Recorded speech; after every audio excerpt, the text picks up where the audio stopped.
Hey there and welcome to the shop.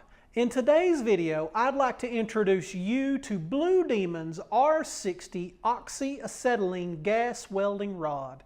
In this video, we will discuss some of the details of this product, some safety concerns and how to deal with them, and a short demonstration of the product.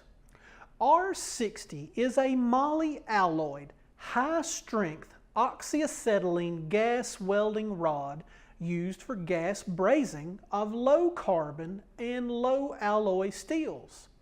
It's used in the oxyacetylene gas welding process, OAW. Filler metals are manufactured into different forms and classified into different categories. Let's break down the classification for this product. You can identify the type from the beginning letters. The AWS classification for this product is R60. Some of the most popular AWS classification types begin with E for electrode, ER for electrode or rod, or R for rod, just to name a few. In our case, R60 is a rod. Rod would indicate the filler metal would not carry any welding current and is heated by another source. Adversely, an electrode means the filler metal would carry the welding current in the process. An example of this would be MIG welding. Next, we take the first two numbers of the classification, which in our case is 60. This is the minimum required tensile strength of the weld metal, given in pounds per square inch, or PSI.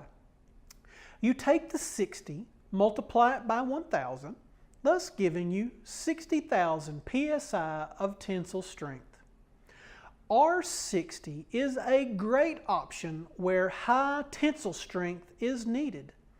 Due to the high silicon and magnesium content, R60 does not require the use of a flux. However, a neutral flame should be used when welding. R60 is available in sizes 1/16, 3/32, 1/8, and 5/32.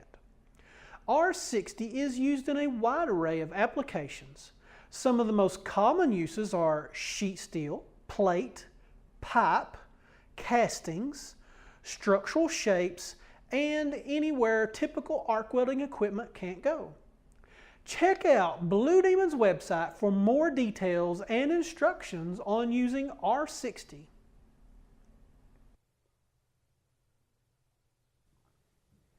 Let's stop here for just a moment before we begin the demonstration portion. We need to talk about safety. To cover this topic, it would take several videos in order to build a comprehensive safety guide.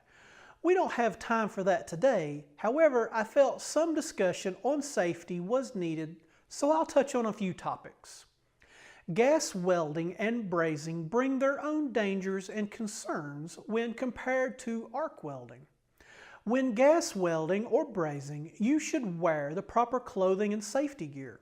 This includes, but is certainly not limited to, safety glasses or goggles, face shield or some combination of those, with a shade 4 or 5 lens minimum. Never substitute safety glasses with sunglasses. A long sleeve shirt, jacket, apron, or some combination. This apparel cannot have open pockets or cuffs as they can trap sparks. Next, work boots, skull cap, and pants. Again, no cuffs for sparks to get trapped in. Now with respect to equipment, never use a butane cigarette lighter to ignite your torch. Always use an approved oxy-fuel striker. Never stand in front of your regulators when you open the valves on your tanks. Always stand off to one side. Never use cylinders that are not properly secured in the upright position. Always check chains and straps to ensure your tanks are fastened securely. Finally, you should periodically check hoses for cracks or leaks, and you should always check connections with soapy water each time you switch tanks out. Remember, protecting your safety and the safety of others around you is your most important job, whether you're an employee or a weekend warrior in your home shop. Now that we've covered the safety portion, I'll set up a few test coupons. I'll be right back after I get my gear on.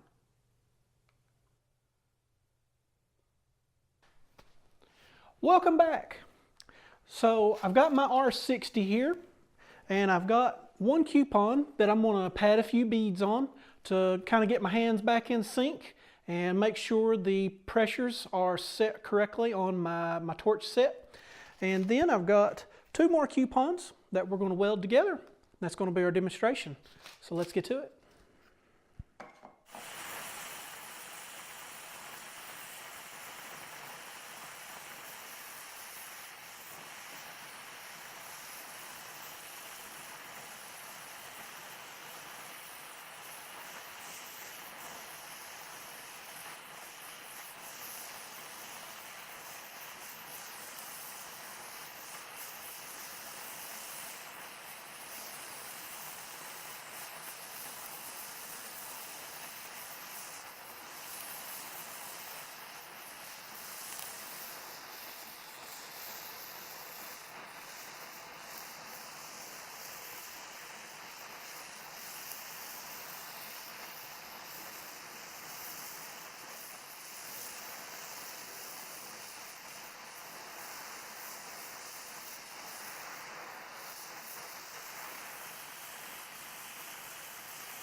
All right, as you can see, we are finished running our R60 bead. This bead looks fairly good. It's fairly uniform.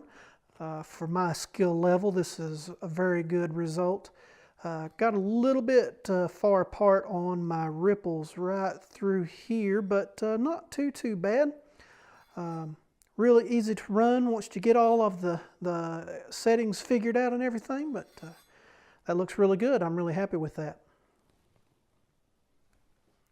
I really appreciate you spending your time with me today, and please remember Blue Demon for all your welding needs. Thanks for stopping by, and I'll see you next time.